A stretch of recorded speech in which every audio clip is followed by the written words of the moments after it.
Las esposas de metal se cerraron alrededor de mis muñecas mientras 120 invitados grababan con sus teléfonos la caída de Silvia Godínez. 69 años de vida digna se desmoronaron en una sola noche, en el restaurante más elegante de la ciudad, frente a la alta sociedad que tanto respetaba a mi familia. El flash de las cámaras me cegaba mientras los policías me sacaban del salón, pero lo que más me dolía no eran las luces ni los murmullos de desprecio. Era la mirada fría de mi único hijo Paulo, viendo cómo se llevaban a su madre como si fuera una delincuente común. Todo había comenzado como el sueño de cualquier madre. Mi hijo anunciando su compromiso con Martina Duarte en una cena que él mismo había organizado para celebrar su futuro matrimonio. Yo había llegado temprano, con mi vestido azul marino que guardaba para ocasiones especiales, el mismo que usé en la graduación de Paulo hace tantos años. Había elegido cada accesorio con cuidado, queriendo estar perfecta para esa noche tan importante. El corazón me latía de emoción mientras veía a mi hijo, tan elegante con su traje negro, presentando a su novia ante nuestros familiares y amigos más cercanos. El anillo de compromiso brillaba sobre la mesa principal como una pequeña fortuna. $25,000 en una sola joya, según había escuchado que Martina comentaba discretamente a sus amigas.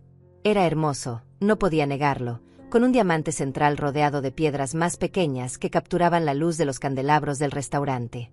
Martina lo había usado durante toda la cena, extendiéndose la mano cada vez que alguien se acercaba a felicitarla, asegurándose de que todos admiraran su nueva adquisición.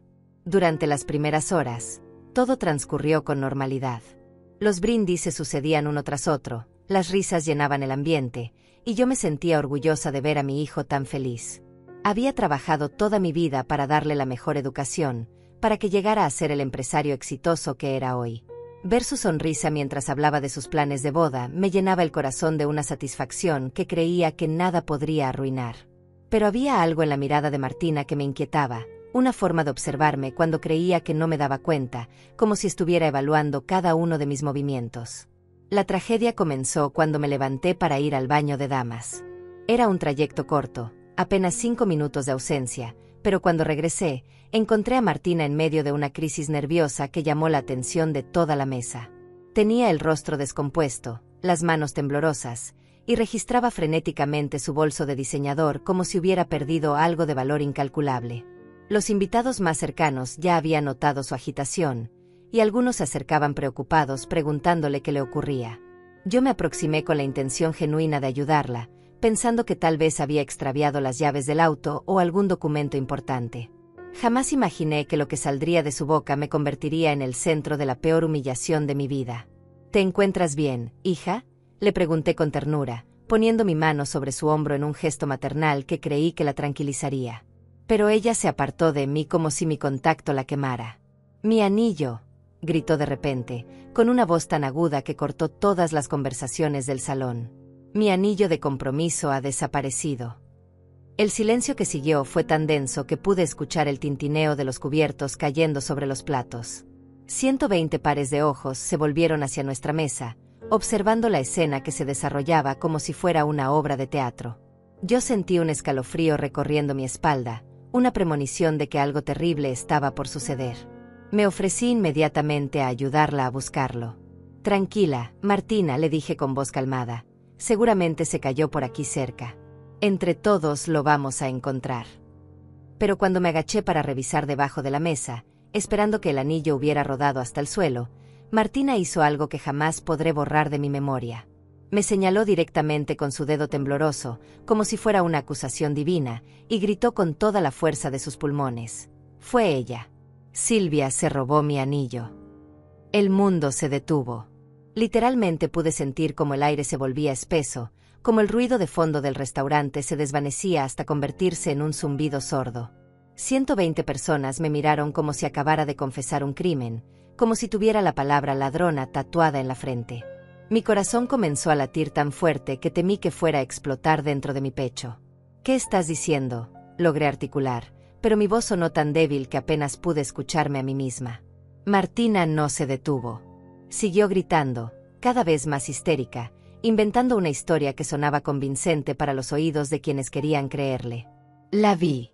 Cuando fui a saludar a la mesa de los Serrano, la vi acercándose a mi bolso. Aprovechó que no estaba mirando para robármelo.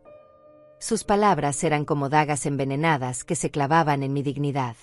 Yo negaba desesperadamente, moviendo la cabeza de un lado a otro, tratando de encontrar las palabras para defenderme de una acusación tan absurda.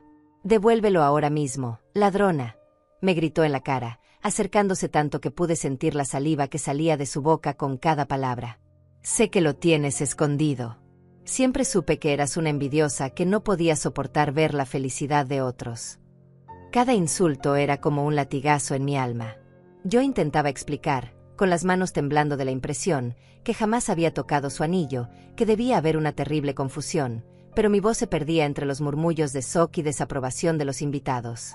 Fue entonces cuando mi mundo se desplomó completamente. Mi hijo Paulo se levantó lentamente de su silla, y por un momento mi corazón se llenó de esperanza. Pensé que él, que me conocía mejor que nadie, que sabía del sacrificio y el amor que había puesto en criarlo, me defendería de esas acusaciones infames. Creí que se pondría de mi lado y le diría a su novia que estaba loca por pensar que su madre podría ser capaz de algo así. Pero cuando nuestros ojos se encontraron, lo que vi me heló la sangre. No había amor en esa mirada. No había comprensión, ni siquiera dudas. Solo había una frialdad que jamás había visto dirigida hacia mí. Era como si estuviera mirando a una desconocida, a alguien de quien se avergonzaba profundamente. «Mamá», me dijo con una voz que sonaba oficial, distante, como si estuviera hablando en una junta de negocios, «entrega el anillo de Martina». Sus palabras fueron como un puño directo al estómago. Me quedé sin aire, sin palabras, sin comprensión de lo que estaba sucediendo. «Paulo, hijo mío», le supliqué, sintiendo como las lágrimas comenzaban a nublar mi visión, «tú me conoces desde que era un bebé. Sabes que yo jamás robaría nada. Menos algo de ella, menos en un día tan importante como este». Pero él alzó la mano para silenciarme, con un gesto que me trató como si fuera una niña caprichosa que necesitaba ser disciplinada. «No hagas esto más difícil de lo que ya es», me dijo con una dureza que me partió el corazón en 1000 pedazos. «Solo devuelve lo que tomaste y podremos terminar con esto sin mayor escándalo». ¿Escándalo? ¿Su propia madre era un escándalo para él? ¿Acaso había olvidado todas las noches que pasé despierta cuidándolo cuando estaba enfermo? ¿Las horas extra que trabajé para pagarle la universidad? ¿Los sacrificios que hice para que él pudiera tener la vida que tenía ahora? La humillación me quemaba la garganta como ácido. Con las manos temblando de indignación y dolor, abrí mi bolso pequeño delante de todos los presentes. Saqué cada objeto uno por uno, mi billetera gastada, mis llaves, un pañuelo bordado que había sido de mi madre, las pastillas para la presión, un caramelo de menta. Lo puse todo sobre la mesa como si fuera evidencia en un juicio. Después me puse de pie y vacié los bolsillos de mi chaqueta, demostrando que no tenía nada que ocultar. Por supuesto, no apareció ningún anillo. Porque yo no había robado nada. Porque toda mi vida había sido construida sobre la honestidad y el trabajo duro.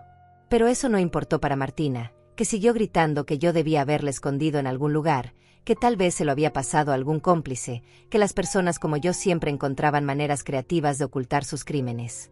Cada palabra que salía de su boca era más absurda que la anterior, pero los invitados asentían como si sus teorías fueran verdades científicas comprobadas.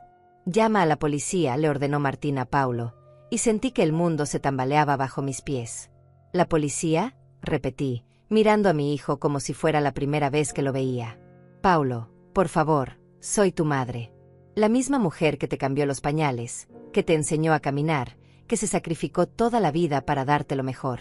¿De verdad vas a llamar a la policía a tu propia sangre por las acusaciones histéricas de esta mujer?» Pero él ya tenía el teléfono en la mano, marcando los números como si fuera la cosa más natural del mundo. «Es por tu propio bien, mamá», me dijo sin siquiera mirarme a los ojos. «Si devuelves el anillo ahora mismo, podemos resolver esto discretamente, en familia. Pero si sigues negándote a cooperar, no me dejas otra opción». La amenaza flotaba en el aire como una nube tóxica. Mi propio hijo me estaba chantajeando, tratándome como si fuera una criminal habitual. Los 15 minutos que tardó la policía en llegar se sintieron como 15 años de agonía. Martina aprovechó ese tiempo para seguir alimentando el drama, llorando lágrimas de cocodrilo mientras repetía una y otra vez su versión de los hechos. Algunos invitados se acercaron a consolarla, otros sacaron discretamente sus teléfonos para grabar lo que prometía ser el chisme más jugoso de la temporada social. Yo permanecí sentada en mi silla, sintiéndome cada vez más pequeña, cada vez más invisible, como si mi propia existencia fuera un error que necesitaba ser corregido. Cuando finalmente llegaron los oficiales, Martina les explicó la situación con una actuación digna de un premio de la Academia. Habló de su anillo de $25,000, de cómo había desaparecido misteriosamente durante su ausencia, de cómo estaba segura de que yo lo había tomado porque era la única persona que se había quedado cerca de la mesa. Paulo confirmó cada una de sus palabras como si fuera un testigo imparcial y no el hijo de la acusada. Las esposas de metal se cerraron alrededor de mis muñecas arrugadas mientras toda la alta sociedad de la ciudad grababa mi humillación. El sonido del metal contra mi piel fue como una sentencia final, el momento en que mi vida tal como la conocía llegó a su fin. Mientras me sacaban del restaurante entre flashes y murmullos de desprecio, escuché la voz de mi hijo diciéndole a Martina algo que me atravesó como una lanza. No te preocupes, amor. Ya era hora de que mi madre aprendiera cuál es su lugar en esta familia. Todo había comenzado de manera tan diferente.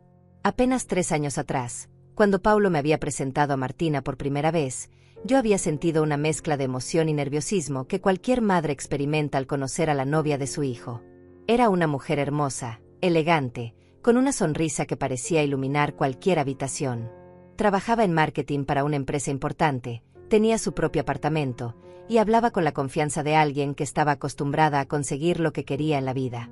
Recuerdo perfectamente esa primera cena en mi casa. Había pasado todo el día cocinando sus platillos favoritos de Paulo, limpiando cada rincón, asegurándome de que todo estuviera perfecto para causarle una buena primera impresión. Quería que supiera que mi hijo provenía de un hogar lleno de amor, aunque fuera modesto. La mesa estaba puesta con mi vajilla de los domingos, las mismas copas que había comprado para celebrar la graduación de Paulo, y había puesto flores frescas del jardín en un florero que había pertenecido a mi madre. Martina llegó con un vestido que probablemente costaba más que mi sueldo de 3 meses, pero se mostró encantadora durante toda la velada. Elogió mi cocina, preguntó por las fotografías familiares que decoraban la sala, y escuchó con aparente interés las anécdotas de la infancia de Paulo que yo compartía con el orgullo típico de cualquier madre. Me hizo sentir importante, valorada, como si mi opinión realmente importara en la vida de mi hijo. Durante los meses siguientes, Martina se convirtió en una presencia constante en nuestras vidas. Venía a almorzar los domingos, me llamaba para pedirme consejos sobre cómo preparar los platillos favoritos de Paulo, y hasta me acompañaba de compras de vez en cuando. Yo pensaba que habíamos desarrollado una relación genuina, que ella realmente me apreciaba como futura suegra. Me contaba sus planes para la boda, me pedía mi opinión sobre vestidos y flores, y yo me sentía incluida en sus sueños de futuro. Pero ahora, repasando cada momento con la claridad dolorosa que da la traición, puedo ver las señales que elegí ignorar por amor a mi hijo. Las miradas que intercambiaba con Paulo cuando pensaban que no los veía, como si compartieran secretos que yo no podía entender. Las conversaciones que se detenían abruptamente cuando yo entraba a la habitación. La forma en que Martina examinaba mi casa con demasiada atención, haciendo preguntas sobre el valor de ciertos objetos que me parecían inocentes en ese momento. Había pequeños desprecios disfrazados de preocupación. Silvia, ¿no crees que ya es hora de que te mudes a un lugar más pequeño? Esta casa es demasiado grande para una sola persona. O comentarios sobre mi ropa, te veríamos muy bien con un estilo más moderno, algo más apropiado para tu edad. Al principio pensé que eran sugerencias bien intencionadas, el interés genuino de una nuera que quería lo mejor para su futura familia política. Paulo también había comenzado a cambiar, pero de manera tan gradual que al principio no me di cuenta. Las visitas se volvieron menos frecuentes, las llamadas más cortas. Cuando le preguntaba por qué no venía tanto como antes, él me explicaba que estaba muy ocupado con el trabajo, que Martina también tenía compromisos sociales importantes que requerían su atención. Yo entendía que un hombre enamorado quisiera pasar tiempo con su novia, así que tragaba mi soledad y esperaba pacientemente que encontrara momentos para su madre. Pero había algo más profundo que estaba cambiando. La manera en que me hablaba, como si mis opiniones fueran las de una anciana desconectada de la realidad moderna. Cuando yo expresaba alguna preocupación sobre sus finanzas o su futuro, él me respondía con una paciencia condescendiente que me hacía sentir como una carga. «Mamá, ya no soy un niño. Sé cuidar mis propios asuntos», me decía, pero lo decía de una manera que me hacía sentir estúpida por haberme preocupado. Las celebraciones familiares también empezaron a cambiar. Mi cumpleaños, que tradicionalmente habíamos celebrado con una cena íntima en casa, de repente se convirtió en una comida rápida en un restaurante donde Martina pasaba más tiempo revisando su teléfono que conversando conmigo. La Navidad pasada, Paulo sugirió que sería más práctico si cada uno celebrara en su propia casa, ya que ellos tenían planes con los amigos de Martina y no querían complicar las cosas. Yo acepté todos estos cambios porque pensé que eran parte natural del proceso de que mi hijo formara su propia familia. Había criado a Paulo para que fuera independiente, para que no necesitara de su madre para todo, y en cierta forma me enorgullecía ver que había logrado mi objetivo. Pero había una diferencia entre independencia y frialdad, entre madurez y desprecio, que yo no quería reconocer. El momento que debería haberme alertado completamente ocurrió hace apenas 2 meses. Había llamado a Paulo para contarle que no me sentía bien, que había tenido algunos mareos y que el médico quería hacerme unos estudios. En lugar de la preocupación inmediata que esperaba de mi hijo, él me respondió con una irritación apenas disimulada. «Mamá, siempre es algo contigo. ¿No puedes resolver estas cosas sin involucrarme? Martina y yo tenemos nuestros propios problemas». Esas palabras me dolieron más de lo que estaba dispuesta a admitir. ¿Siempre era algo conmigo? ¿Cuándo había sido la última vez que lo había molestado con mis problemas? Yo que había pasado décadas resolviendo todo sola, trabajando doble turno cuando él era pequeño, cuidándolo cuando estaba enfermo sin quejarme jamás. Pero tragué mi dolor y le aseguré que estaba bien, que no necesitaba nada de él. Ahora, sentada en esa celda fría esperando a que procesaran mi fianza, entendía que todos esos momentos habían sido preparación para esta noche. La humillación pública, la traición de mi propio hijo, la facilidad con la que me había convertido en la villana de una historia que ellos habían escrito mucho antes de que yo me diera cuenta. Me había convertido en un obstáculo en sus vidas, en algo que necesitaba ser removido para que pudieran continuar con sus planes. La pregunta que me atormentaba mientras escuchaba los pasos de los guardias en el pasillo era simple pero devastadora. ¿En qué momento mi hijo había dejado de amarme? ¿En qué momento me había convertido en la enemiga que necesitaba ser destruida? Y lo más doloroso de todo, ¿cómo había sido tan ciega para no verlo venir? La liberación de la comisaría llegó 24 horas después, cuando las cámaras de seguridad del restaurante demostraron que yo jamás me había acercado al bolso de Martina. 24 horas que bastaron para que mi reputación quedara destrozada en toda la ciudad, para que mi nombre apareciera en los periódicos locales como la suegra ladrona, y para que mi propia familia me diera la espalda sin siquiera una disculpa. Paulo pagó la fianza, pero lo hizo con la misma frialdad con la que habría ayudado a un extraño, sin mirarme a los ojos, sin una palabra de arrepentimiento por haber dudado de su propia madre. El viaje de regreso a casa transcurrió en un silencio sepulcral. Yo esperaba que Paulo aprovechara esos minutos para pedirme perdón, para explicarme cómo había podido creer las acusaciones de Martina sobre la mujer que lo había criado con tanto amor. Pero él conducía con la vista fija en el camino, con la mandíbula tensa, como si yo fuera un problema incómodo que necesitaba resolver lo más rápido posible. Cuando llegamos a mi casa, simplemente me dijo: «Espero que hayas aprendido la lección, mamá.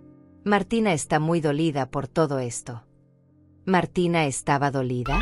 ¿La mujer que me había acusado falsamente de robo era la víctima en esta historia? Pero no dije nada. Todavía tenía la esperanza de que cuando todo se calmara, cuando las emociones se asentaran, mi hijo recordaría quién era realmente su madre y vendría a buscar mi perdón. Entré a mi casa vacía, con el eco de mis pasos resonando en los pasillos donde antes había risas, y me preparé una taza de té con manos que todavía temblaban por la humillación vivida. Fue al día siguiente cuando comenzó mi verdadera educación sobre la traición. Mientras revisaba mi correo, encontré una carta del banco que me heló la sangre. Era una notificación sobre cambios en mi cuenta de ahorros, movimientos que yo no había autorizado, transferencias que no recordaba haber hecho. Al principio pensé que se trataba de un error administrativo, de esas confusiones burocráticas que a veces ocurren con las personas mayores. Pero cuando llamé al banco para aclarar la situación, la respuesta que recibí me quitó el aliento. «Señora Godínez», me explicó la ejecutiva con voz profesional, «los movimientos fueron autorizados por usted el mes pasado. Tiene aquí su firma en los documentos». ¿Mi firma? Yo no recordaba haber firmado nada. Le pedí que me enviara copias de todos los papeles, y cuando llegaron 2 días después, sentí que el suelo se abría bajo mis pies. Efectivamente, ahí estaba mi firma, pero en documentos que yo no recordaba haber visto jamás. Transferencias por montos importantes a una cuenta que no reconocía, autorizaciones para que terceras personas tuvieran acceso a mi información financiera. La confusión me consumía. ¿Cómo era posible que hubiera firmado esos papeles sin recordarlo? ¿Estaba perdiendo la memoria? ¿Era cierto lo que Paulo había insinuado últimamente sobre que ya no estaba en condiciones de manejar mis propios asuntos? Pero entonces, revisando más cuidadosamente los documentos, noté algo extraño. Las fechas de las firmas correspondían exactamente con las visitas que Paulo y Martina habían hecho a mi casa en las últimas semanas, visitas que ahora recordaba con una claridad dolorosa. La última vez que habían venido, hace 3 semanas, Martina había llegado con una carpeta llena de papeles. Silvia, me había dicho con esa sonrisa que ahora me parecía venenosa, Paulo y yo hemos estado hablando sobre tu futuro financiero. Queremos ayudarte a organizar mejor tus cuentas, a asegurarnos de que tengas todo en orden por si algo te llegara a pasar. Me había presentado varios documentos, explicándome que eran formularios de seguridad para proteger mis ahorros, papeles que cualquier persona responsable debería tener en orden. Yo había confiado en ella. ¿Por qué no iba a hacerlo? Era la futura esposa de mi hijo, una mujer educada que trabajaba en finanzas, alguien que supuestamente quería lo mejor para nuestra familia. Había firmado donde me indicó, sin leer cada línea de letra pequeña, porque creía que estaba haciendo algo inteligente para mi propio beneficio. Ahora me daba cuenta de que había sido manipulada por una experta, alguien que había usado mi confianza y mi amor por Paulo para que firmara mi propia sentencia financiera. Pero los documentos bancarios eran solo el comienzo. Esa misma semana, mientras limpiaba mi escritorio tratando de poner en orden todos mis papeles importantes, encontré que faltaba algo crucial: las escrituras de mi casa. La propiedad que había comprado con el seguro de vida de mi esposo, la misma donde había criado a Paulo, donde habíamos vivido todos nuestros momentos más felices como familia. Las escrituras que siempre guardaba en la caja fuerte pequeña que tenía en mi habitación habían desaparecido. El pánico se apoderó de mí. Revisé cada cajón, cada archivo, cada lugar donde podría haber guardado documentos importantes. Nada. Era como si las escrituras se hubieran desvanecido en el aire. Pero entonces recordé algo que me hizo sentir náuseas. La última vez que Paulo había venido solo a casa, hace 2 semanas, había insistido en ayudarme a organizar mis papeles importantes. Había pasado toda la tarde en mi habitación, revisando documentos, diciéndome que quería asegurarse de que yo tuviera todo en orden por si acaso. La revelación me golpeó como un rayo. Mi propio hijo había estado planeando esto durante meses, tal vez años. Las visitas más frecuentes, la insistencia en ayudarme con mis finanzas, la manera en que Martina se había ganado mi confianza para que firmara documentos sin leer. Todo había sido una operación calculada para apoderarse de todo lo que yo había trabajado durante décadas para conseguir. Y yo, como una tonta enamorada de la felicidad de mi hijo, había cooperado en mi propia destrucción. Esa noche no pude dormir. Me quedé despierta en mi cama, mirando el techo, repasando cada conversación, cada gesto, cada momento en que debería haber sospechado que algo no estaba bien. Las piezas del rompecabezas comenzaron a encajar con una claridad brutal. Los comentarios de Martina sobre que mi casa era demasiado grande para mí, las sugerencias de Paulo sobre que sería mejor que me mudara a un lugar más pequeño, las conversaciones sobre asilos y residencias para personas mayores que habían comenzado a aparecer en nuestras charlas familiares. No estaban preocupados por mi bienestar. Estaban preparando el terreno para despojarme de todo lo que tenía, para convertirme en una anciana dependiente que no tendría más opción que aceptar cualquier migaja que ellos decidieran darme. La acusación de robo en el restaurante no había sido un impulso histérico de Martina. Había sido el golpe final de un plan perfectamente orquestado para destruir mi reputación y justificar cualquier acción que tomaran contra mí en el futuro. Ahora entendía por qué Paulo no había dudado ni un segundo en llamar a la policía. No era porque realmente creyera que yo había robado el anillo. Era porque necesitaba que todo el mundo me viera como una mujer problemática, senil, capaz de comportamientos erráticos que justificarían su decisión de tomar control de mi vida y mis bienes. Era una estrategia legal perfecta. Si una persona mayor muestra signos de comportamiento antisocial, sus familiares tienen derecho a intervenir por su propio bien. El silencio de mi casa se volvió ensordecedor. Por primera vez en mi vida, entendí lo que significaba estar verdaderamente sola. No tenía a nadie a quien recurrir, nadie que me creyera, nadie que estuviera dispuesto a enfrentarse a Paulo y Martina por mí. Mis pocos familiares vivían lejos y habían visto las noticias sobre mi arresto. Mis amigas del barrio me miraban ahora con desconfianza, preguntándose si realmente era capaz de robar. Mi propia reputación, construida durante 69 años de vida honesta, había sido destruida en una sola noche. Pero en medio de esa soledad asfixiante, algo comenzó a crecer dentro de mí. No era ira, aunque la sentía hirviendo en mis venas. No era sed de venganza, aunque fantaseaba con ver a Paulo y Martina recibiendo su merecido. Era algo más profundo, más frío, más calculado. Era la determinación de una mujer que había sido subestimada por última vez, la decisión de alguien que ya no tenía nada que perder y que estaba dispuesta a luchar con las mismas armas que habían usado contra ella.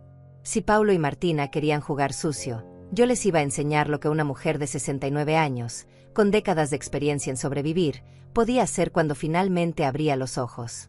Pero no iba a gritar, no iba a suplicar, no iba a rebajarse a su nivel. Iba a usar algo mucho más poderoso que la histeria, la paciencia, la inteligencia y la frialdad de alguien que ya no tenía nada que perder. El silencio sería mi primera arma. Los días que siguieron transcurrieron en un silencio que Paulo y Martina interpretaron como derrota, pero que en realidad era mi preparación para la guerra.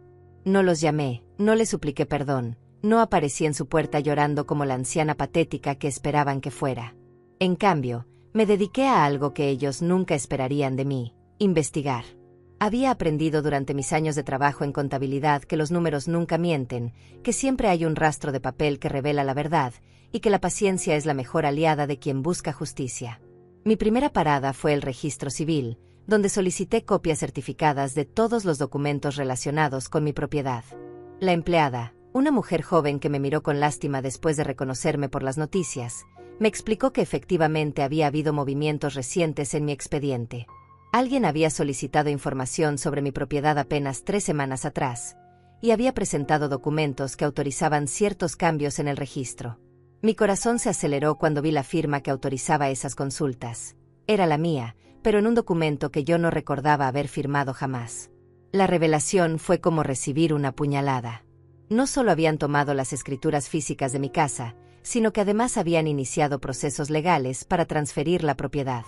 Todo estaba siendo hecho de manera completamente legal, usando mi propia firma en documentos que yo había firmado sin entender realmente su propósito.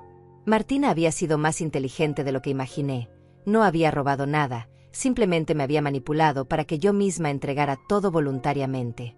Desde el registro civil fui directamente al banco donde tenía mis ahorros desde hacía más de 20 años. Pedí hablar con el gerente, un hombre mayor que me conocía desde que Paulo era niño y que siempre me había tratado con respeto. Su expresión incómoda me dijo todo lo que necesitaba saber antes de que abriera la boca. Señora Godínez, me dijo evitando mirarme directamente. Entiendo su confusión, pero todos los movimientos en su cuenta han sido autorizados por usted. Tenemos su firma y su identificación en cada transacción. Le pedí que me mostrara exactamente qué había firmado y cuándo.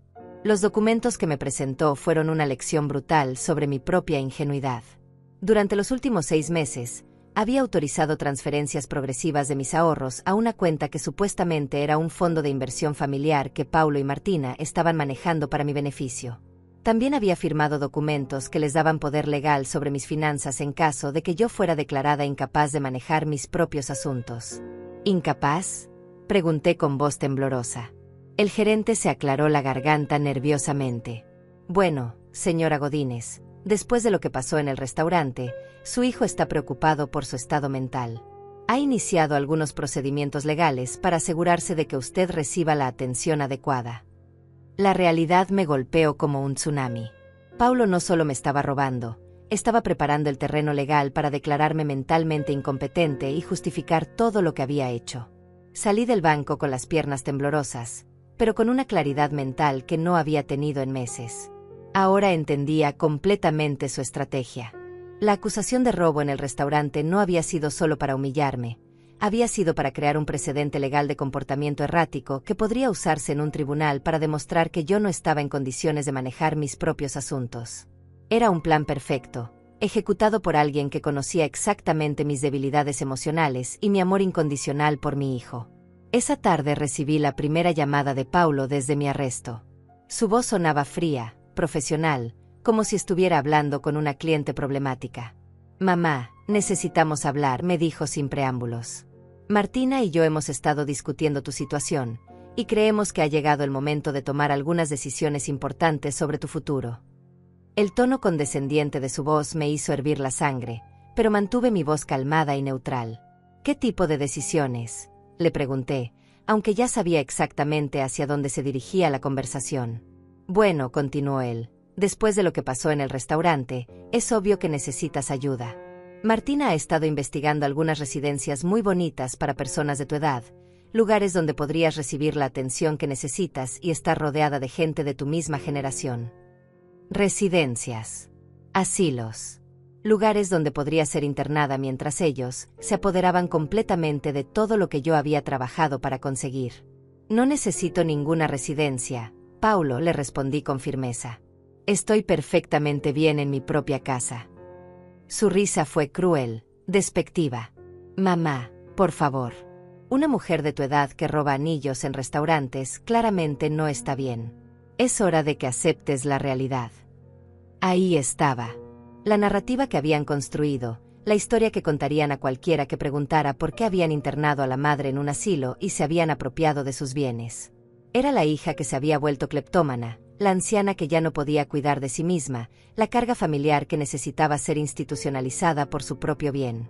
Todo perfectamente legal, todo completamente justificado, todo respaldado por evidencia que ellos mismos habían manufacturado. Vamos a ir a verte mañana para discutir los detalles, continuó Paulo. Martina ha encontrado un lugar precioso, con jardines y actividades para personas de tu edad. Te va a encantar.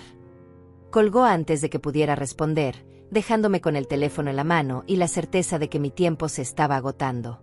Si no actuaba pronto, me despertaría un día en una habitación compartida, medicada hasta la inconsciencia, mientras Paulo y Martina vivían en mi casa y gastaban mis ahorros. Esa noche no dormí. Me quedé sentada en mi cocina, bebiendo té y recordando todas las veces que Paulo había traído documentos para que firmara, todas las explicaciones que Martina me había dado sobre proteger mi futuro, todas las conversaciones sobre mi bienestar que en realidad habían sido preparativos para mi destrucción.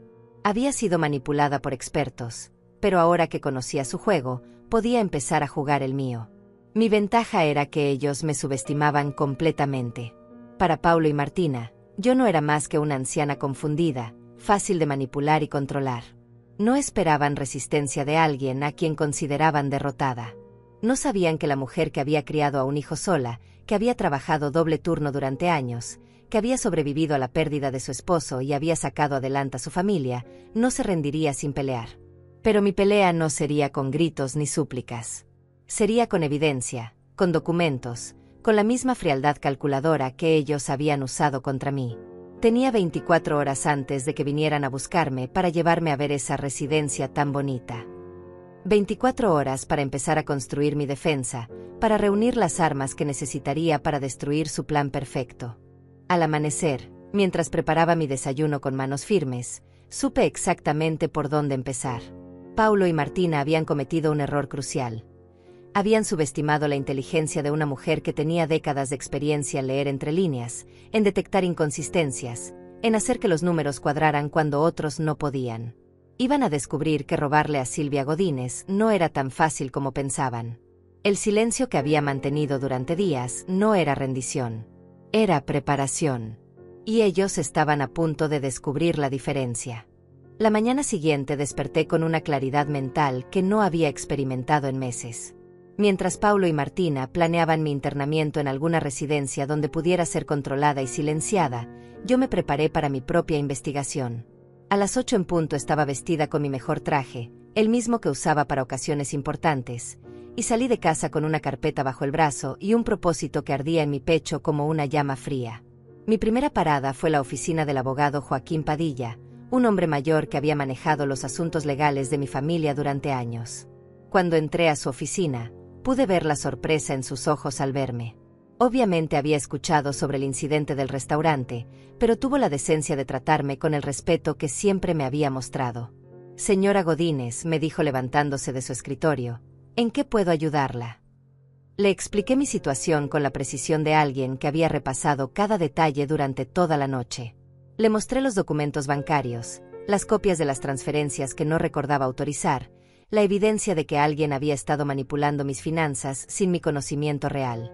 Joaquín revisó cada papel con la meticulosidad de un detective, frunciendo el ceño cada vez más mientras avanzaba en su lectura. «Esto es muy grave, Silvia», me dijo finalmente, quitándose los lentes para limpiarlos nerviosamente. «Si estas transferencias se hicieron bajo engaño, constituyen fraude. Pero el problema es que tenemos su firma en todos los documentos. Necesitaríamos probar que fue coaccionada o engañada para firmar algo que no entendía completamente». Me explicó que Paulo había sido muy inteligente al usar métodos legales para sus propósitos ilegítimos, pero que aún había esperanza si podíamos demostrar el patrón de manipulación. Joaquín me ayudó a solicitar copias de todos los documentos relacionados con mis propiedades y cuentas bancarias durante los últimos 2 años. También me aconsejó que comenzara a documentar cada interacción con Paulo y Martina, que grabara conversaciones si era posible, y que reuniera testigos que pudieran confirmar mi estado mental competente. Lo más importante, me dijo tomando mis manos entre las suyas, es que no firme nada más. Absolutamente nada, sin importar que le digan. Desde la oficina de Joaquín fui directamente al banco donde Paulo había abierto esa misteriosa cuenta de inversión familiar. Con las autorizaciones legales que Joaquín me había ayudado a preparar, pude acceder a información detallada sobre las transacciones.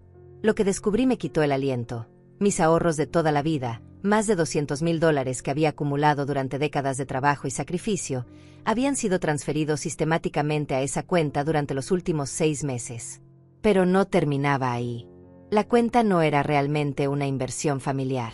Era una cuenta personal a nombre de Paulo y Martina, y habían estado usando mi dinero para financiar su estilo de vida extravagante.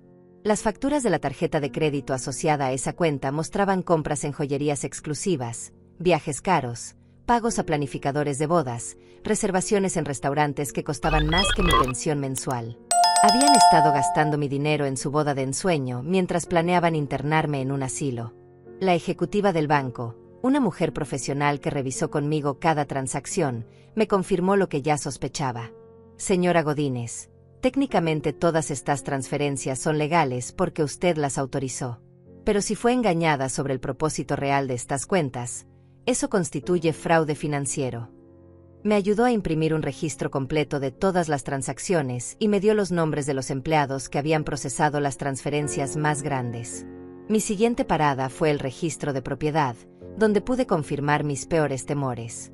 Paulo había iniciado los trámites para transferir la escritura de mi casa a su nombre, utilizando un poder legal que yo supuestamente había firmado. El funcionario me mostró el documento, y efectivamente ahí estaba mi firma, pero ahora recordaba perfectamente el día en que la había puesto. Martina me había dicho que era un formulario de seguridad para proteger mi propiedad en caso de que algo me pasara. «El proceso está casi completo», me explicó el funcionario con expresión compasiva. «En 2 semanas más, su hijo será el propietario legal de la propiedad». Sin embargo, agregó bajando la voz, «si usted presenta una denuncia formal por fraude antes de que se complete el trámite, podemos suspender el proceso mientras se investiga». Era una carrera contra el tiempo, pero aún tenía una oportunidad de salvar mi casa. Cuando regresé a casa esa tarde, tenía una carpeta llena de evidencias y un plan que comenzaba a tomar forma. Joaquín tenía razón. Paulo había sido muy cuidadoso en usar métodos técnicamente legales, pero su avaricia lo había llevado a dejar un rastro de papel que contaba la historia real de sus intenciones. El problema era que necesitaba más evidencia directa de su engaño, algo que demostrara claramente que me habían manipulado para firmar documentos bajo pretextos falsos. Esa noche, Paulo llamó para confirmar su visita del día siguiente. Su voz tenía esa falsa preocupación que ahora reconocía como parte de su actuación. «Mamá, Martina y yo hemos estado muy preocupados por ti. Hemos hablado con algunos especialistas, y todos coinciden en que necesitas ayuda profesional después de lo que pasó en el restaurante». Mantuve mi voz calmada y neutral, sin dar ninguna señal de que sabía exactamente lo que estaban planeando. «Está bien, hijo», le respondí con la voz de la madre sumisa que esperaba escuchar. «Si creen que es lo mejor para mí, confío en su juicio». Pude escuchar la satisfacción en su voz cuando colgó. Pensaba que había ganado, que su plan estaba funcionando perfectamente. No sabía que cada palabra de esa conversación había sido grabada en mi teléfono, siguiendo el consejo de Joaquín. Esa noche preparé todo lo que necesitaría para el día siguiente. Oculté copias de todos los documentos importantes en lugares donde Paulo y Martina nunca pensarían buscar. Preparé grabadoras pequeñas que Joaquín me había conseguido, y practiqué las preguntas que necesitaba hacerles para conseguir que confesaran sus verdaderas intenciones. Si iban a venir a mi casa para convencerme de firmar más documentos o para llevarme a ver esa residencia, yo estaría lista para documentar cada una de sus mentiras. También llamé a mi vecina María Serrano, una mujer de mi edad que había sido testigo de muchas de las visitas de Paulo y Martina. Le expliqué mi situación y le pedí que estuviera atenta al día siguiente, que si escuchaba voces alteradas en mi casa, llamara inmediatamente a Joaquín. María, que siempre había sospechado que algo no estaba bien con la actitud de mi hijo hacia mí, aceptó ayudarme sin hacer preguntas. Mientras me preparaba para dormir, sentí algo que no había experimentado en semanas: esperanza. No la esperanza ingenua de que Paulo recordara de repente que me amaba, sino la esperanza fría y calculada de alguien que finalmente tenía un plan para defenderse. Mañana, cuando Paulo y Martina vinieran a ejecutar la siguiente fase de su plan, se encontrarían con una Silvia Godínez muy diferente a la que esperaban. Ya no era la madre ciega que firmaba documentos sin leer. Ya no era la anciana confundida que aceptaba cualquier explicación que le dieran. Era una mujer que había descubierto la verdad, que tenía evidencias, que tenía aliados, y que estaba dispuesta a luchar con las mismas armas que habían usado contra ella. Paulo y Martina habían subestimado fatalmente a su víctima, y estaban a punto de descubrir que robarle a una mujer inteligente que ya no tenía nada que perder era el error más grande de sus vidas. El silencio estratégico que había mantenido estaba a punto de convertirse en algo mucho más poderoso, evidencia documentada que destruiría su plan perfecto desde los cimientos. Mientras yo pasaba mis días reuniendo evidencias y documentando cada una de sus mentiras, Paulo y Martina vivían como si hubieran ganado la lotería.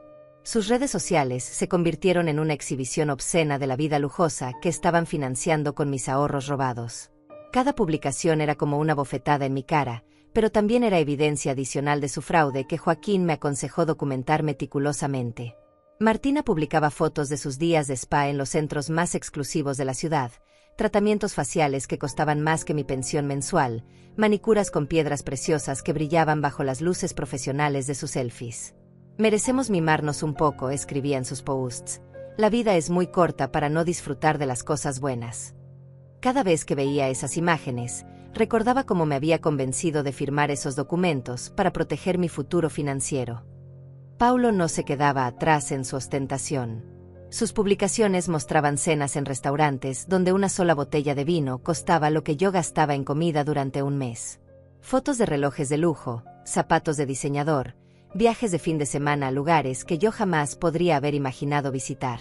Trabajando duro y disfrutando los frutos del esfuerzo, comentaba con una hipocresía que me revolvía el estómago, sabiendo que esos frutos eran los ahorros de una vida entera de trabajo de su madre. Lo que más me dolía eran las publicaciones sobre la planificación de su boda. Martina compartía videos de sus visitas a lugares de ensueño para la ceremonia, salones que cobraban más por una noche de lo que muchas familias ganaban en un año. Mostraba muestras de flores exóticas importadas, menús de degustación con chefs reconocidos internacionalmente, vestidos de diseñador que requerían múltiples pruebas en ateliers exclusivos. Todo pagado con el dinero que habían robado de la mujer a quien planeaban internar en un asilo. Pero lo que realmente me partió el corazón fue un post que Paulo hizo una semana después de mi arresto. Era una foto de él y Martina brindando con champán en algún lugar elegante, y el texto decía: a veces la vida nos obliga a tomar decisiones difíciles sobre las personas tóxicas que nos rodean. Hemos decidido liberarnos de la negatividad y enfocarnos en nuestro futuro juntos. No hay nada más importante que proteger nuestra paz mental y nuestros sueños. Los comentarios de sus amigos felicitándolo por hacer lo correcto y priorizar su felicidad me mostraron que había construido una narrativa completa donde yo era la villana de su historia. María Serrano, mi vecina, me contó que Paulo había estado visitando la casa cuando yo no estaba, aparentemente para revisar que todo estuviera en orden. Había visto camiones de mudanza pequeños llevándose objetos, y cuando le preguntó a Paulo al respecto, él explicó que estaba guardando las cosas valiosas de su madre en un lugar seguro porque yo ya no podía cuidarlas adecuadamente. Mi propia casa estaba siendo saqueada mientras yo luchaba por demostrar mi cordura.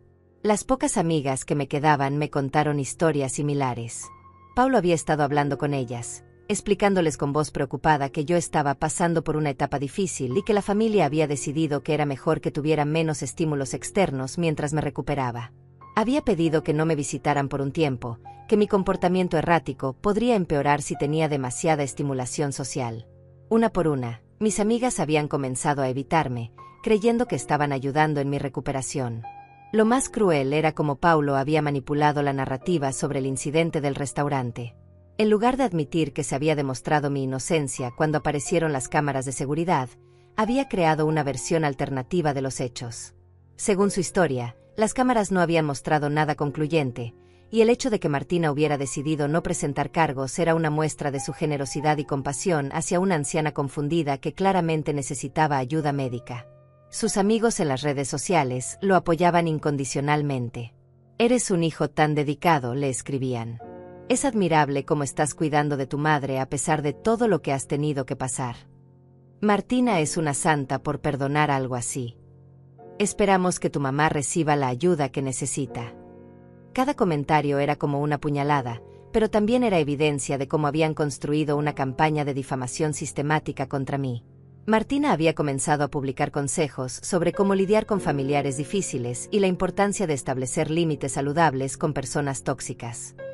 Sus posts estaban llenos de frases motivacionales sobre liberarse de la negatividad y priorizar el bienestar mental propio.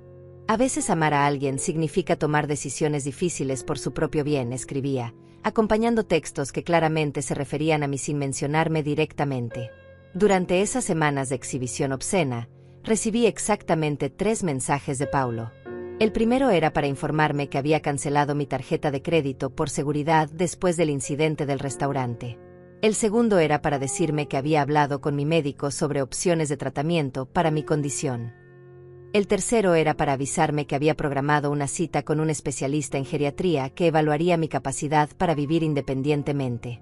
Cada mensaje estaba redactado con la frialdad de un comunicado oficial, sin un ápice del cariño que un hijo debería mostrar hacia su madre.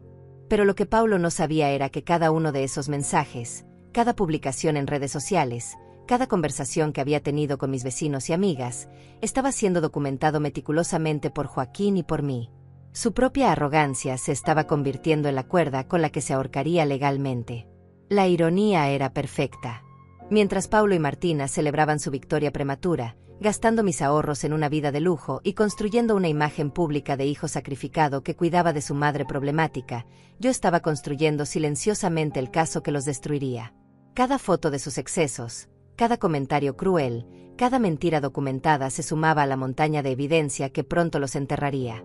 Joaquín me había explicado que en casos de fraude financiero, la actitud del perpetrador después del crimen era tan importante como el crimen mismo. Si realmente creyeran que actuaron por tu bienestar, me había dicho, no estarían gastando tu dinero en lujos personales. Estarían usándolo para tu cuidado médico o guardándolo para tus necesidades futuras. El patrón de gastos que estaban exhibiendo tan orgullosamente demostraba sus verdaderas intenciones mejor que cualquier testimonio. Mientras ellos vivían su fantasía de riqueza robada, yo me preparaba para el momento en que toda esa exhibición se convertiría en la evidencia que los condenaría.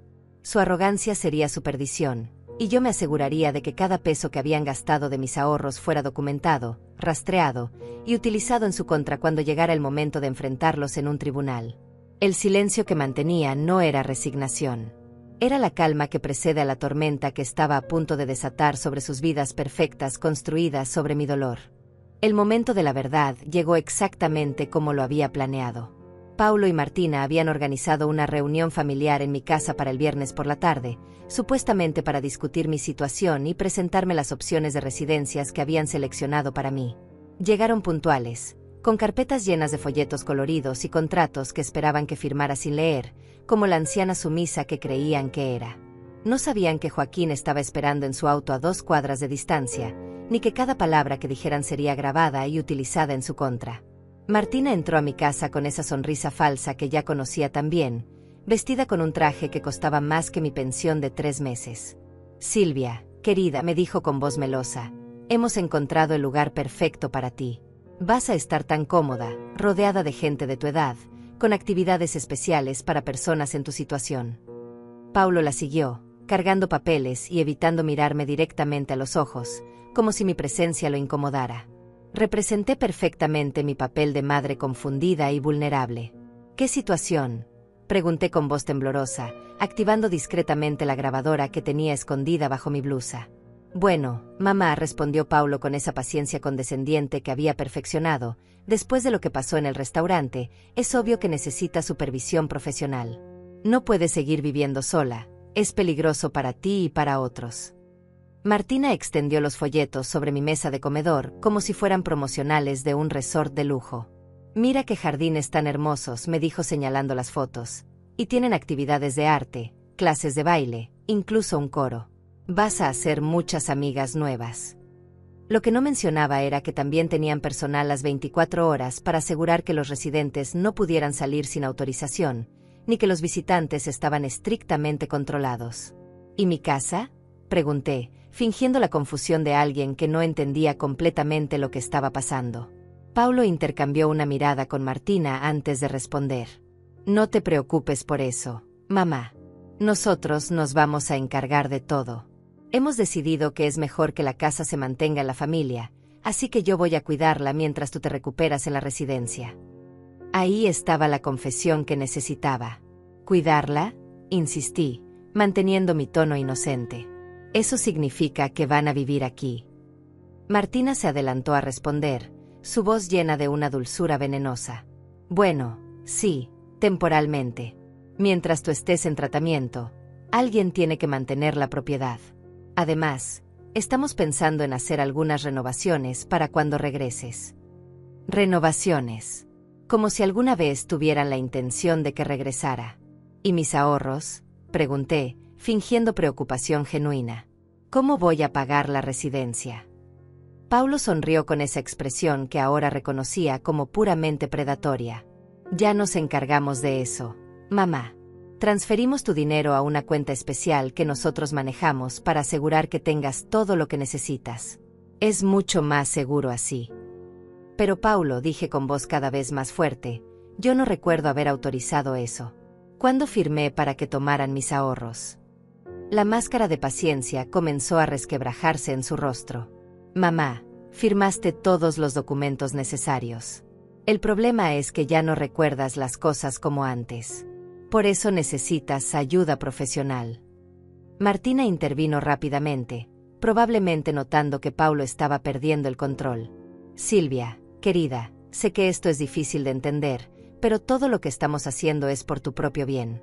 Los doctores nos explicaron que las personas en tu condición a menudo se confunden sobre lo que han firmado o autorizado. Su condescendencia era tan espesa que podía cortarse con un cuchillo. Era el momento perfecto para cambiar de táctica. ¿Mi condición?, pregunté, dejando que un poco de acero se filtrara en mi voz. ¿Exactamente qué condición es esa? Paulo se puso visiblemente nervioso. Bueno, mamá, el incidente del restaurante mostró que estás teniendo episodios de confusión. Robar ese anillo. ¿Qué anillo?, lo interrumpí, mi voz ahora completamente firme. Las cámaras de seguridad demostraron que yo nunca toqué el anillo de Martina. ¿O ya olvidaste ese pequeño detalle? El silencio que siguió fue ensordecedor. Pude ver cómo Paulo y Martina intercambiaban miradas de pánico. Martina fue la primera en recuperarse. Bueno, sí, pero el hecho de que fueras acusada muestra que tu comportamiento está siendo errático. Las personas normales no se encuentran en esas situaciones. Su argumento era tan débil que daba pena, pero continuó. Además, hemos notado otros signos. Te olvidas de las cosas, te confundes con las fechas, a veces no reconoces a las personas. Era mentira tras mentira, y ahora estaba todo grabado. ¿Cómo cuáles personas?, pregunté, fingiendo estar confundida otra vez. No recuerdo haber tenido problemas reconociendo a nadie. Paulo saltó sobre la oportunidad. ¿Ves? Ahí está otra vez. No recuerdas no recordar. Es exactamente lo que los doctores nos dijeron que pasaría. La trampa estaba tendida perfectamente. Bueno, dije con voz resignada. Supongo que si ustedes creen que es lo mejor, ¿cuándo tendría que mudarme a esa residencia? Martina prácticamente ronroneó de satisfacción. Hemos programado tu ingreso para el lunes. Todo está listo. Solo necesitamos que firmes algunos papeles finales. Sacó una carpeta llena de documentos que claramente habían preparado con anticipación. Contratos de internamiento, transferencias de poder legal, autorizaciones médicas, todo diseñado para quitarme cualquier control sobre mi propia vida. Son solo formalidades, me aseguró, para que todo esté legal y en orden. Tomé los papeles y fingí revisarlos con la confusión de alguien que no entendía realmente lo que estaba leyendo. Es mucha información, murmuré. ¿Podrían explicarme exactamente qué hace cada documento? Paulo suspiró con exagerada paciencia. Mamá, son papeles estándar para estos casos. Este te da acceso a la residencia, este nos autoriza a manejar tus finanzas mientras estés en tratamiento, este permite que los doctores compartan información médica contigo. Cada explicación era más mentirosa que la anterior. Los documentos transferían permanentemente el control de mis finanzas, me declaraban mentalmente incapaz de tomar decisiones, y les daban poder legal completo sobre todos mis asuntos. Una vez firmados, sería prácticamente imposible revertir las decisiones que tomaran en mi nombre. ¿Y si me siento mejor y quiero regresar a casa?, pregunté, manteniendo mi voz temblorosa e insegura. Martina intercambió otra mirada significativa con Paulo. Bueno, eso sería decisión de los doctores, respondió finalmente. Ellos tendrían que evaluar si estás lista para vivir independientemente otra vez. Doctores que serían pagados con mi propio dinero para mantenerme internada el tiempo que ellos consideraran conveniente. Entiendo, dije, tomando una pluma con manos aparentemente temblorosas. Supongo que ustedes saben lo que es mejor para mí. Pero en lugar de firmar, puse la pluma sobre la mesa y los miré directamente a los ojos por primera vez en toda la conversación. Hay solo una cosa que no entiendo, dije, mi voz ya sin rastro de temblor. Si todo esto es realmente por mi bienestar, ¿por qué han estado gastando mis ahorros en lujos para ustedes en lugar de guardarlo para mi cuidado médico? La expresión de shock en sus rostros fue todo lo que necesitaba ver. Habían sido descubiertos, y ahora yo tenía cada palabra de su confesión grabada para la posteridad. El silencio que siguió a mi pregunta fue tan denso que pude escuchar el tic-tac del reloj de la sala. Paulo y Martina se quedaron completamente inmóviles, como dos estatuas de culpabilidad, procesando lentamente que su víctima perfecta acababa de demostrar que sabía exactamente lo que habían estado haciendo. La máscara de preocupación filial se desplomó del rostro de Paulo, reemplazada por una expresión de pánico puro que nunca había visto en él. ¿De qué estás hablando, mamá?, tartamudeó, pero su voz ya no tenía esa confianza condescendiente de minutos antes. Martina intentó recuperar el control de la situación con una risa nerviosa que sonó como cristales rompiéndose. Silvia, creo que estás confundida otra vez. Nosotros no hemos gastado nada de tu dinero. Sonreí por primera vez en semanas, una sonrisa fría que los hizo retroceder instintivamente. ¿No? Entonces supongo que el viaje a Cancún que publicaste la semana pasada lo pagaste con tu salario de marketing. Y el reloj Rolex que Paulo mostró en Instagram debe haber sido un regalo de cumpleaños de algún amigo muy generoso. La sangre se drenó completamente de sus rostros. Martina comenzó a balbucear explicaciones incoherentes. Esos fueron regalos, inversiones que hicimos. Pero Paulo la silenció con una mirada feroz. Su mente de empresario había comprendido inmediatamente que habían caído en una trampa, y ahora estaba calculando desesperadamente cómo minimizar el daño. Mamá, me dijo con voz tensa, creo que hay un malentendido. Podemos explicar todo. Estoy segura de que pueden, respondí, manteniéndome perfectamente calmada. Pero antes de que me den más explicaciones creativas, hay algunas personas que me gustaría que conocieran. Tomé mi teléfono y marqué el número que había memorizado. Joaquín, ya puedes venir. Sí, creo que será muy educativo para todos. Paulo saltó de su silla como si hubiera recibido una descarga eléctrica. ¿Joaquín? ¿Qué hace el abogado en esto? Su voz se había vuelto aguda, casi histérica. Martina lo siguió, sus tacones altos resonando nerviosamente contra el piso de madera. Silvia, esto es ridículo. Somos familia, no necesitamos abogados para resolver un simple malentendido. Un malentendido, repetí, mi voz cargada de una ironía helada. Es así como llaman ahora al fraude financiero y la conspiración para declararme mentalmente incompetente. Sus rostros se descompusieron completamente. Ya no había forma de fingir inocencia cuando yo había usado los términos legales exactos para describir sus crímenes. Joaquín llegó acompañado de 2 oficiales de policía, tal como habíamos planeado. Su entrada cambió completamente la dinámica de la habitación. Paulo intentó adoptar su postura de hombre de negocios respetable, pero el temblor en sus manos lo traicionaba. Martina se había puesto pálida como un fantasma, aferrándose al respaldo de una silla como si fuera a desplomarse. «Buenas tardes», dijo Joaquín con voz profesional. «Soy el abogado de la señora Godínez, y estos son los oficiales Rivas y Serrano. Estamos aquí porque mi clienta ha presentado cargos formales por fraude financiero y abuso hacia adultos mayores». Las palabras cayeron como martillazos en el silencio de la sala. Paulo hizo un último intento desesperado de controlar la narrativa. «Esto es absurdo», le dijo a los oficiales con voz temblorosa. «Mi madre está claramente confundida. Nosotros solo estamos tratando de ayudarla, y ella está malinterpretando nuestras buenas intenciones». Pero su argumento sonaba hueco incluso para él mismo. El oficial Rivas, un hombre mayor con expresión seria, consultó sus notas. «Señor Godínez, tenemos evidencia de transferencias no autorizadas por más de $200,000, documentos firmados bajo pretextos falsos, y un patrón sistemático de manipulación financiera. ¿Puede explicar estas transacciones?». Martina perdió completamente la compostura. «Ella firmó todo. Tenemos los documentos. Ella autorizó cada transferencia». Su voz se había vuelto estridente, desesperada. Pero Joaquín tenía preparada la respuesta perfecta. «Es cierto que la señora Godínez firmó documentos», dijo calmadamente, «pero lo hizo basándose en información falsa proporcionada por ustedes.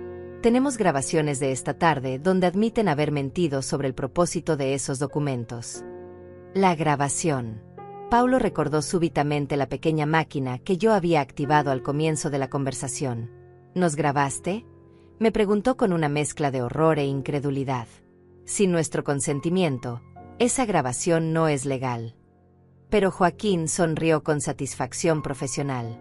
En este estado, solo se requiere el consentimiento de una de las partes para grabar conversaciones. Y considerando que se trataba de proteger a una víctima de fraude, cualquier juez considerará la evidencia completamente admisible. El oficial Serrano comenzó a leer sus derechos mientras Paulo y Martina se desplomaban lentamente bajo el peso de la realidad. No había escape, no había explicación creíble, no había forma de convertir esto en un malentendido familiar. Sus propias palabras, grabadas apenas minutos antes, los condenaban de manera irrefutable. «Esto no puede estar pasando», gritó Martina, sus lágrimas arruinando su maquillaje perfecto.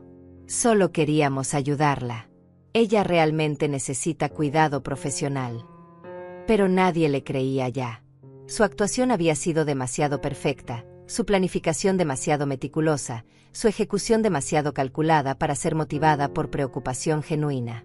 Paulo hizo un último intento de apelar a mi sentimentalismo. «Mamá, por favor», me suplicó con lágrimas en los ojos. «Soy tu hijo. ¿De verdad vas a destruir a tu propia familia por dinero?». Pero esa carta emocional ya no funcionaba conmigo. «Mi familia», le respondí con voz firme, «no habría conspirado para robarme y encerrarme en un asilo. Mi familia no habría gastado mis ahorros de toda la vida en lujos mientras planeaba declararme mentalmente incompetente». Mientras los oficiales los esposaban, Martina seguía gritando acusaciones desesperadas. «Ella está loca. Pregúntenle a cualquiera sobre lo que pasó en el restaurante. Todos saben que robó mi anillo». Pero Joaquín tenía preparada la respuesta para eso también. «Las cámaras de seguridad demostraron la inocencia de mi clienta.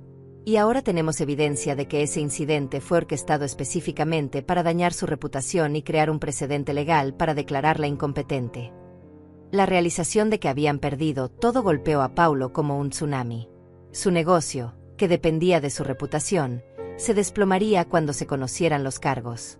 Sus cuentas bancarias serían congeladas durante la investigación. Los objetos comprados con mi dinero robado serían confiscados como evidencia. La vida de lujo que habían construido sobre mi dolor se desmoronaría en cuestión de días. «Los fondos robados serán devueltos inmediatamente», anunció Joaquín mientras se llevaban a Paulo y Martina. «La casa permanecerá en posesión de la señora Godínez, y todos los poderes legales obtenidos fraudulentamente han sido revocados». Era una victoria completa, pero mientras veía a mi hijo siendo llevado esposado, sentí una mezcla compleja de justicia y tristeza. Martina gritó una última amenaza mientras la empujaban hacia el auto de policía. Te vas a arrepentir de esto, vieja estúpida. Cuando salga de la cárcel, te voy a destruir. Pero Paulo ya no dijo nada más. Había comprendido finalmente que la madre a quien había subestimado, la anciana que había considerado fácil de manipular, había resultado ser más inteligente que él. El silencio que siguió a su partida no era el silencio de la derrota que habían esperado de mí. Era el silencio de la justicia cumplida, el silencio de una mujer que había recuperado su dignidad y su poder después de casi perderlo todo por confiar en las personas equivocadas. Los meses que siguieron al arresto fueron de reconstrucción silenciosa. Mi casa, que había estado siendo saqueada sistemáticamente por Paulo y Martina, comenzó a llenarse nuevamente de vida y paz. Joaquín se encargó de recuperar cada objeto que habían tomado, desde las joyas de mi madre hasta los cuadros que mi esposo había comprado para nuestros aniversarios. Cada pieza de vuelta era como recuperar un pedazo de mi alma que creí perdido para siempre. La restitución financiera fue completa. Los $200,000 robados fueron devueltos con intereses, más las multas que el juez impuso como castigo por el fraude. Irónicamente, terminé con más dinero del que tenía antes de que comenzara toda esta pesadilla. Pero lo más satisfactorio no fue recuperar mi dinero, sino ver cómo se desmoronó la vida perfecta que Paulo y Martina habían construido sobre mi dolor. El negocio de Paulo colapsó en cuestión de semanas. Sus clientes huyeron cuando se conocieron los detalles del fraude, especialmente el hecho de que había robado a su propia madre para financiar su estilo de vida. Los bancos congelaron sus cuentas, los proveedores demandaron pagos inmediatos, y los empleados renunciaron antes de que sus propias reputaciones fueran manchadas por asociación. El hombre que había construido su imagen sobre el éxito empresarial quedó en bancarrota completa. Martina perdió no solo su trabajo, sino cualquier posibilidad de conseguir empleo en su campo profesional. El escándalo fue cubierto por todos los medios locales, y su nombre quedó permanentemente asociado con el fraude hacia adultos mayores. Su familia, que inicialmente había apoyado su versión de los eventos, le dio la espalda cuando se conocieron todos los detalles. La mujer que había soñado con una boda de $150,000 terminó enfrentando cargos criminales y el desprecio social. El juicio fue rápido y contundente. Las grabaciones que había hecho, combinadas con la evidencia financiera que Joaquín había reunido, no dejaron lugar a dudas sobre su culpabilidad. Paulo intentó apelar a la clemencia del juez con un discurso sobre errores de juicio y malentendidos familiares, pero el magistrado había visto suficientes casos de abuso hacia adultos mayores para reconocer la manipulación calculada. Señor Godínez, le dijo el juez durante la sentencia, usted no solo robó dinero. Robó la confianza de una madre, la seguridad de una mujer mayor, y la dignidad de alguien que dedicó su vida a criarlo. No hay malentendido que justifique tal traición. 3 años de prisión para Paulo, 2 para Martina, más la obligación de pagar restitución completa y realizar servicios comunitarios relacionados con el cuidado de adultos mayores. Durante el juicio, Paulo intentó contactarme varias veces. Sus cartas desde la cárcel estaban llenas de disculpas y súplicas de perdón, pero también de intentos sutiles de manipulación emocional. Mamá, sé que cometí errores, pero sigo siendo tu hijo, escribía. Los hijos y las madres deberían poder superar cualquier cosa juntos. Pero yo había aprendido a reconocer sus tácticas, y cada carta fue directamente a la basura sin ser leída completamente. La comunidad que inicialmente me había juzgado después del incidente del restaurante comenzó a verme con nuevos ojos. La historia de cómo había documentado meticulosamente el fraude y había logrado justicia sin perder la compostura se convirtió en un ejemplo de fortaleza y dignidad. Las mismas personas que habían grabado mi humillación ahora me saludaban con respeto genuino cuando me veían en la calle. María Serrano se convirtió en una amiga verdadera, no solo una vecina. Pasábamos las tardes bebiendo té en mi jardín, que había comenzado a florecer nuevamente después de meses de descuido. Siempre supe que Paulo no te valoraba como debía, me confesó un día. Pero nunca imaginé que fuera capaz de llegar tan lejos. Su compañía llenó parcialmente el vacío que había dejado la traición familiar. Joaquín me visitaba regularmente, no como abogado sino como amigo. Había quedado impresionado por la manera en que había manejado toda la situación. En 40 años de carrera, me dijo una tarde, nunca había visto a una víctima documentar su propio caso de manera tan meticulosa. Usted hizo mi trabajo increíblemente fácil. Su respeto significaba más para mí que cualquier disculpa que Paulo pudiera ofrecer. Rediseñé mi vida completamente. Cambié las cerraduras de mi casa, actualicé mi testamento para donar todo a organizaciones benéficas, y establecí medidas de seguridad para asegurarme de que nadie pudiera volver a manipular mis finanzas. Pero más importante que las precauciones legales fue el cambio interno que experimenté. Ya no era la madre ingenua que firmaba documentos sin leer por amor ciego a su hijo. 6 meses después del juicio, recibí una última carta de Paulo. Esta vez no era una súplica de perdón, sino una amenaza apenas disimulada. Cuando salga de aquí, escribía, vamos a tener una conversación muy seria sobre lo que me hiciste. Una madre no debería destruir a su propio hijo por dinero. La carta fue directamente a Joaquín, quien la usó para solicitar una orden de alejamiento permanente. La respuesta que envié a través de mi abogado fue simple y definitiva. Silvia Godínez no tiene un hijo. Tuvo un hijo que murió el día que decidió robarle a su madre y tratar de encerrarla en un asilo para apoderarse de todo lo que ella había trabajado para conseguir. La persona que está en prisión es un extraño que no merece ni su consideración ni su perdón. En las tardes, cuando riego las plantas de mi jardín o preparo mi té de hierbas en la cocina que ahora es completamente mía otra vez, a veces pienso lo cerca que estuve de perderlo todo.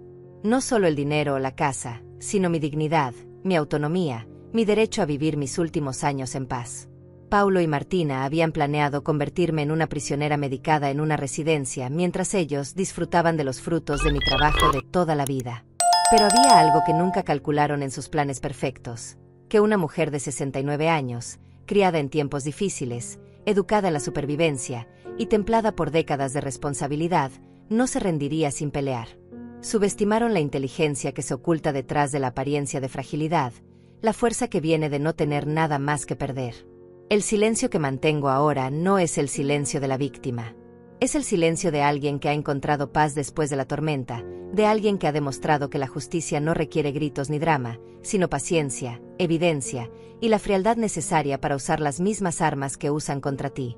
Cuando cierro la puerta de mi casa cada noche, no es por miedo sino por elección. Cuando apago las luces y me preparo para dormir en mi propia cama, en mi propia casa, con mi dinero seguro en mi propia cuenta, sonrío con la satisfacción de alguien que no solo sobrevivió a la traición, sino que la convirtió en una lección de dignidad. Esta es mi victoria, no haber gritado, solo haber probado. Y eso dolió más que cualquier palabra que hubiera podido decir.